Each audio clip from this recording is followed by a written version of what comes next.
मैं ईमान रखता हूँ कि आज खुदा अपनी कुदरत के वसीला से आप सभी के साथ बोलने को, कलाम करने को है।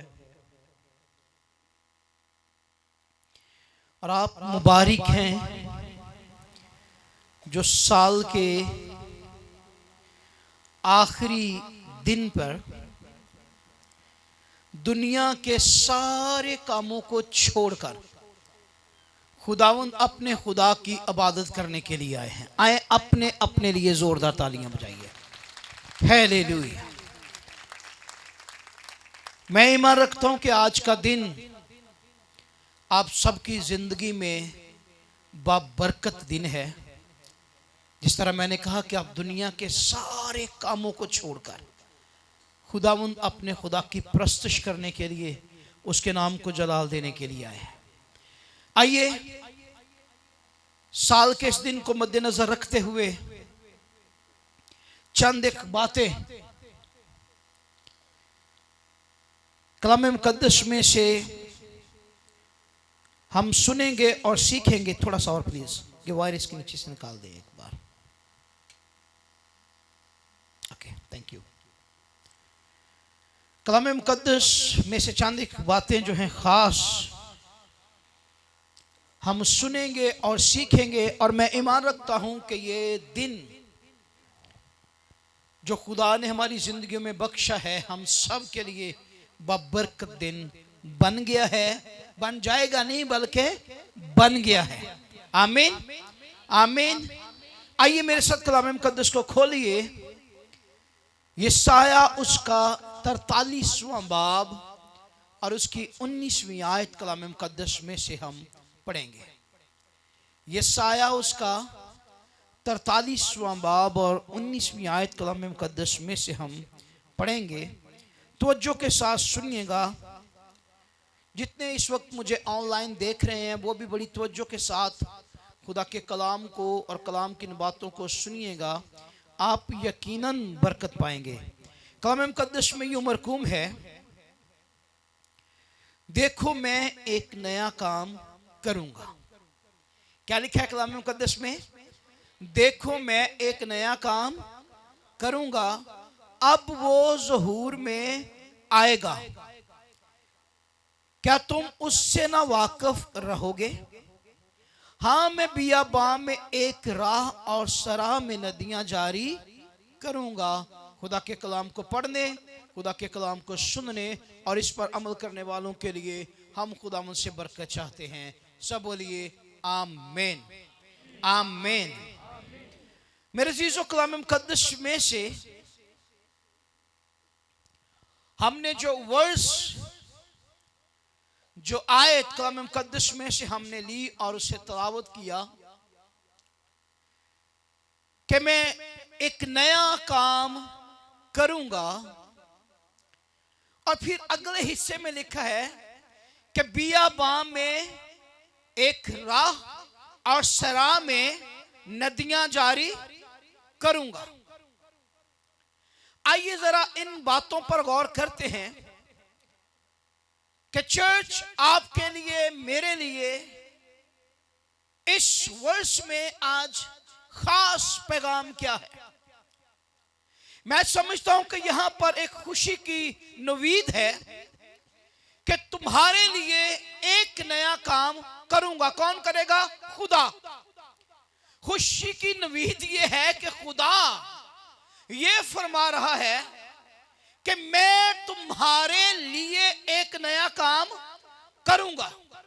हो सकता है ये साल जिसका आज लास्ट डे है, इस पूरे साल में आपने कई दुख उठाए हैं। ये पूरा साल आपका दुख और तकलीफ में गुजर गया हो सकता है पूरा साल दुख और बीमारी के अंदर गुजर गया हो सकता है पूरा साल गुर्बत और परेशानी के अंदर गुजर गया हो सकता है पूरा साल बेरोजगारी के अंदर गुजर गया हो सकता है पूरा साल खानदान के अंदर अफरा तफरी, लड़ाई झगड़ा और नफरत के अंदर ही सारा साल गुजर गया है। लेकिन कलाम ये बयान करता है, खुदा के कलाम में ये वाज़े तौर पर लिखा है कि मैं एक नया काम करूंगा। पूरा साल अगरचे दुख में, पूरा साल अगरचे मुसीबत में, पूरा साल अगरचे गम में, रंज में, लाचारी में, बीमारी में, परेशानियों में, लेकिन आज का ये पैगाम है, खुदा यूं फरमाता है कि चर्च मैं तेरे लिए एक नया काम करूंगा। और काम क्या है कि बियाबान में एक राह और सरा में नदियां जारी करूंगा। बियाबान में राह का बनना एक बहुत बड़ी बात है। जब खुदा ने कौम बनी इस्राएल को मुल्क मिस्र से निकाला तो बियाबान में उनके लिए राह तो थी नहीं। अब वो रास्ते टेढ़े मेढ़े, ऊंचे नीचे, जंगल बियाबानों के अंदर, लेकिन खुदा ने उन्हें नहीं छोड़ा। खुदा उनके आगे आगे चलता रहा। कभी आग का स्तून, कभी बादल का स्तून, खुदा उनके साथ साथ चलता रहा। तो आज की खुशखबरी, आज खुशी की नवीद ये है कि खुदा आपसे यूं फरमाता है कि मैं बियाबान में एक राह और सरा में नदियां जारी करूंगा। अगरचे आपने दुख उठाए हैं, अगरचे आप मुसीबत में रहे हैं, अगरचे आप गम में रहे हैं, लेकिन आज आपके गम का आखिरी दिन है, क्योंकि खुदा ये फरमाता है कि मैं एक नया काम करूंगा। और नया काम साल के आगाज में ही होने वाला है। नया काम जो है वो साल के आगाज में ही होने वाला है। जिस तरह मैंने कहा कि आपने तंगदस्ती में हो सकता है वक्त गुजारा है, परेशानी में, दुख और मुसीबत में, लेकिन आज का पैगाम ये है कि मैं तुम्हारे लिए एक नया काम करूंगा। और नया काम क्या है? अगरचे इस साल में बीमारी थी, अगरचे इस साल में बीमारी थी, नया काम यह होगा कि खुदा आपकी बीमारी को आपकी तंदुरुस्ती में तब्दील कर देगा। अगरचे इस साल में तंगदस्ती थी, लेकिन नया काम आपके लिए यह होगा, खुदा आपकी तंगदस्ती को आपके लिए बरकत, तरक्की और सरफराजी का साल बना देगा। अगरचे लाचारी थी, दुख थे, मुसीबतें थी, लेकिन नया काम यह है आपके लिए कि खुदा आपके मुसीबतों, खुदा आपके दुखों, खुदा आपकी परेशानियों को तब्दील करके आपके लिए सरफराजी, आपके लिए शादमानी, आपके लिए तरक्की, आपके लिए बरकत, खुदा अपने आसमां को आपके लिए खोलेगा। और ये आपके लिए एक नया काम होगा। हालेलुया! ये आपके लिए एक नया काम होगा, क्योंकि खुदा यूं फरमाता है कि मैं एक नया काम नए साल में नया काम, नए साल में नया काम। बाइबल मुकद्दस के अंदर बेशुमार ऐसे लोग हमें दिखाई देते हैं जिनकी जिंदगियों में खुदा ने बड़े बड़े काम किए हैं। बाइबल मुकद्दस के अंदर बेशुमार ऐसे लोग, ऐसे कबीले, ऐसे खानदान नजर आते हैं जिनकी जिंदगियों के अंदर खुदा ने बड़े ही अजीब और जलाली काम किए। उनमें से एक कौम जिसका जिक्र हमें बारहा बाइबल मुकद्दस में मिलता है, कौम बनी इस्राइल। खुदा ने उनके लिए बेशुमार बड़े बड़े और नए नए काम किए। बाइबल मुकद्दस में लिखा है कि कौम बनी इस्राइल जो इंतहाई दुख में और मुसीबत में थी और उनसे सख्त मेहनत करवाई जाती थी। ये बाइबल मुकद्दस में इसका जिक्र है। अगर आप खरूज की किताब उसका 5वां बाब पढ़ें तो आपको वहां पर इसका जिक्र मिलेगा कि किस तौर से कौम बनी इस्राइल से सख्त मेहनत कराई जाती थी। फिर कलाम मुकद्दस में लिखा है कौम बनी इस्राइल मुल्क मिस्र में मारे मारे फिरते थे। क्या करने के लिए? ईंटें बनाने के लिए। वो भूस जो थी वो उसको ढूंढते थे। ईंटें बनाने के लिए मटीरियल इकट्ठा करते थे। इस तरह से, इस गरज से वो कौम बनी इस्राएल के लोग जो थे मुल्क मिस्र में मारे मारे फिरते थे। वो दुख के अंदर दिन रात गुजार रहे थे। उन पर जुल्म सितम हो रहा था, उन पर परेशानियों के पहाड़ टूट रहे थे।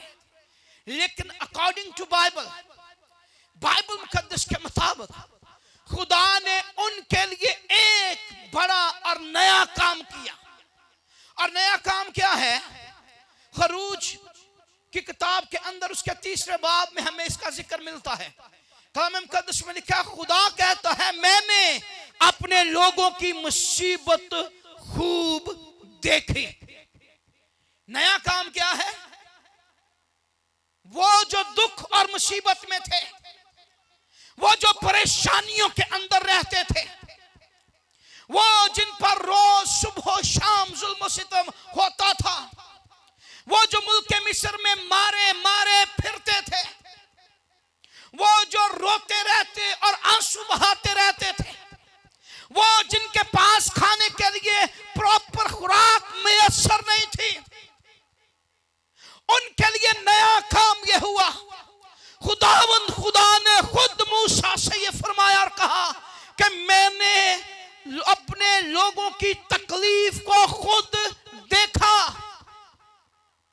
उस कौम के लिए नया काम, उस कौम के लिए खुशी की यह नवीद, उस कौम के लिए एक बड़ा काम कि खुदा यूं फरमाता है कि मैंने अपने लोगों की तकलीफ को, मुसीबत को खूब देखा। फिर कहा गया मैंने उनकी फरियाद सुनी। मैंने क्या किया? उनकी फरियाद सुनी। मैं उनके दुखों को जानता हूं। कई साल, 100 साल गुजर गए। कौम बनी इस्राएल उसी दुख में से हर रोज गुजर रहे थे। इससे पहले ऐसा काम कभी नहीं हुआ, इससे पहले ऐसा पैगाम कभी नहीं हुआ, इससे पहले ऐसा नया काम, नई आवाज, नई बात कभी नहीं हुई। जो हमें यहां पर जिक्र मिलता है कि मैंने अपने लोगों की मुसीबत को खूब देखा, मैं उनके गम को जानता हूं, मैं उनके दुख से वाकिफ हूं। लेकिन हमें कलाम मुकद्दस में जिक्र मिलता है कि आगे जो सबसे नया काम और बड़ी बात खुदावंद क्या कहता है कि मैं उतरा हूं अपने लोगों के लिए। चर्च, अगर पूरा साल आपने गम में गुजारा है, अगर पूरा साल आपने दुख में गुजारा है, अगर पूरा साल आपने परेशानियों में गुजारा है, अगर पूरा साल आपने बीमारी में गुजारा है, अगर पूरा साल आपने गुर्बत और बेरोजगारी में गुजारा है, अगर पूरा साल आप आंसू बहाते ही रहे हैं, लेकिन आज नया काम आपके लिए यह है कि खुदा यूं फरमाता है कि मैं उतरा हूं ताकि अपने लोगों को रिहाई दूं, ताकि अपने लोगों को रिहाई बख्शूं। किससे? गम से। किससे? गम से। किससे रिहाई बख्शूं? दुख से। किससे रिहाई बख्शूं? मुसीबत से। किससे रिहाई बख्शूं? परेशानियों से। किससे रिहाई बख्शूं? बेरोजगारी से। किससे रिहाई बख्शूं? उनकी बीमारी से। किससे रिहाई बख्शूं? दुश्मन इब्लीस के बंधनों को तोड़ूं, इसलिए मैं उतरा हूं। और वो जो दुख और मुसीबत में थे, वो जिन्हें खुराक पूरे तौर से मैसर नहीं थे, वो जो गम से नढाल थे, वो जो दिन रात रोते ही रहते और आंसू बहाते रहते थे, उनके लिए नया काम ये हुआ। खुदा ने फरमाया मैं उतरा हूं कि उनको मिस्रियों के हाथ से छुड़ाऊं, और उनको अच्छे और वसी मुल्क में जहां पर दूध और शहद बहता है उन्हें वहां पर ले चलो। हालेलुया। अगर आप गम के अंदर हैं, अगर आप गुर्बत के अंदर हैं, अगर आप बेरोजगार हैं, खाने के लिए खुराक नहीं है, पीने के लिए पानी, पहनने के लिए कपड़ा नहीं है, तो आज नया काम आपके लिए यह है कि खुदावंद खुदा उतरा है ताकि आपको उस जगह पर ले चले, उस साल के अंदर ले चले, उस वक्त में ले चले जहां पर खुदा आपके साथ खुद खड़ा है। हालेलुया। और सिर्फ इतना ही नहीं, कौम बनी इस्राएल को सिर्फ खुदा ने मुल्क मिस्र से निकालने के बाद छोड़ा नहीं है, याद रखिएगा। हालेलुया। खुदा ने कौम बनी इस्राएल को मुल्क मिस्र से निकालने के बाद छोड़ा नहीं। इस बात पर जरा गौर कीजिए। सिर्फ इतना ही नहीं, बल्कि खुदा ने कौम बनी इस्राएल की प्रॉपर और पूरी जिम्मेदारी ली है। खुदा ने क्या किया है? कौम बनी इस्राएल की पूरी जिम्मेदारी ली है। एक तो होता है ये कि बंदे को रास्ता दिखाया और उसको छोड़ दिया, भाई ये सीधा रास्ता जाता है, अब तू इसी रास्ते पे सीधा सीधा चलता जा और तू अपनी मंजिल पर पहुंच जाएगा। लेकिन एक वो होता है कि बंदा साथ चल पड़े, आ भाई मैं तुझे रास्ता भी दिखाता हूं, बल्कि तुझे तेरी मंजिल तक छोड़कर भी। खुदा वो खुदा है जो उन्हें प्रॉपर मंजिल तक लेकर गया है। खुदा ने रास्ता दिखाकर उन्हें छोड़ा नहीं है। खुदा ने उन्हें मुल्क मिस्र से निकाल कर छोड़ा नहीं, बल्कि खुदा उनके साथ प्रॉपर खड़ा रहा है। और यही खुशखबरी आज आपके लिए है मेरी बहन और भाइयों। पूरा साल खुदा ने आपको संभाले रखा है। आज जबकि साल का आखिरी दिन है, खुदा डे फर्स्ट से 1 जनवरी जो गुजरा साल जो गुजर रहा है आज, 1 जनवरी 2023 का पहला दिन, उस दिन से लेकर आज के दिन 31 दिसंबर 2023 का लास्ट दिन, खुदा आपके साथ खड़ा है। खुदा पूरा साल आपको इसमें से निकाल कर डे बाय डे, रोज बरोज खुदा निकाल कर लाता रहा। लेकिन साल के आखिरी दिन तक अगर खुदा साथ है तो 2024 में वो आपको छोड़ेगा नहीं, बल्कि 2024 तो आपके लिए उसने ये बाबरकत साल ठहरा दिया है। 23 में आपने दुख उठाए हैं, 23 में आपने मुसीबतें उठाई हैं, 23 में आप गम का शिकार रहे हैं, 23 में आपने आंसू बहाए हैं, 23 में आप तरह तरह की मुश्किलात में मुब्तला रहे हैं, 23 में आप बीमारियों में गिरफ्तार रहे हैं, 23 में जादूगर और बुदरूहें आपको सताती रही हैं। लेकिन 24 के अंदर खुदा आपको उसमें से निकाल कर एक वसीम जगह पर ले आया है, जहां पर बेरोजगारी ना होगी, जहां पर दुख ना होगा, जहां पर मुसीबतें ना होगी, जहां पर परेशानियां ना होगी, बल्कि खुदा फरमाता है कि वहां पर दूध और शहद की नदियां बहती हैं। हालेलुया। खुदा आपको मुश्किलात और मुसीबतों से निकाल कर उस जगह पर ले आया है जहां पर अब दुख नहीं, गम नहीं, परेशानियां नहीं, रंज नहीं, आंसू नहीं है, बल्कि खुदा आपके साथ खड़ा है। हालेलुया। जोर से बोलिए हालेलुया। खुदा आपके साथ खड़ा है। और सिर्फ इतना ही नहीं, अगर हम बात कर रहे हैं कौम बनी इस्राएल की, तो खुदा किस तौर से उनके साथ खड़ा है। मुल्क मिस्र से उन्हें निकाला, लेकिन उसके साथ साथ और बहुत कुछ किया। कलाम मुकद्दस के मुताबिक उन्हें प्यास लगी, पीने के लिए पानी में यस्सर नहीं था वो जिसको पीकर वो जिंदगी बसर कर सकते। खुदा ने चट्टान में से उनके लिए पानी जारी कर दिया, खाने के लिए उन्हें खुराक, आसमानी मन उनके लिए मुहैया कर दिया। सिर्फ इतना ही नहीं, कौम बनी इस्राएल जहां से भी गुजरते थे, जिस एरिया में जाते थे, अमूमन उन्हें दुश्मन का सामना करना पड़ता।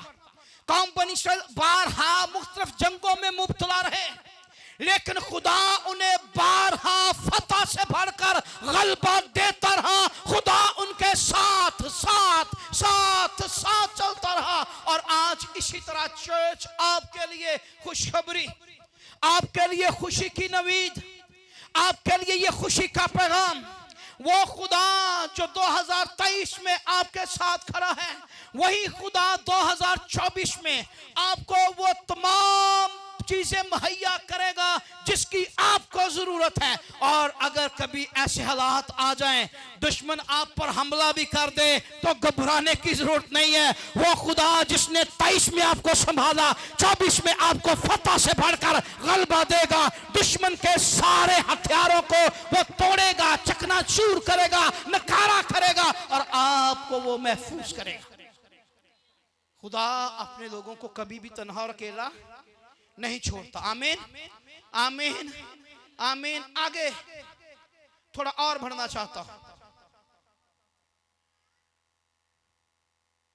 वो खुदा जिसने आपको गुजरे अयाम के अंदर हर तरह से कवर किया, दुश्मन के हमलों से आपको बचाता रहा, बीमारियों से आपको बचाता रहा, मौत के हमलों से आपको बचाया। यहां तक मैं कह सकता हूं आप बाबरकत और मुबारक लोग हैं आज, जो आज के दिन खुदावंद की हजूरी में बैठे हुए हैं।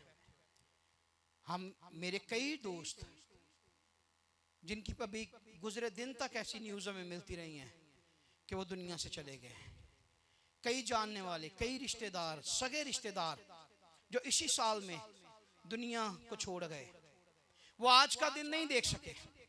वो आज का दिन देखने के बाद अगले साल में दाखिल नहीं हो सके।